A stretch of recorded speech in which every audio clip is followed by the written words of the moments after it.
Meron tayong magandang balita dahil si 58, yung sinakay natin nung nakaraang Friday, hindi nga nakauwi yun ng linggo, ng araw ng abangan.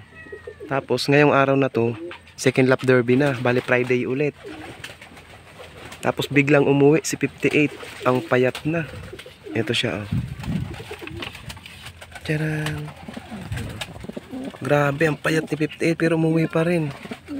1 week sa kawalan. Ayan siya, oh. May sticker pa nga, oh. Pero salamat pa rin ako, at least umuwi siya. Kawawa yung ibon, grabe. Naligaw talaga ng todo to. Ayan siya, oh. Bali, re-recover natin siya. Next season na lang natin ulit ilalaban. Ayos! Thank you, 858. Umuwi ka kahit papano. Sayang ka.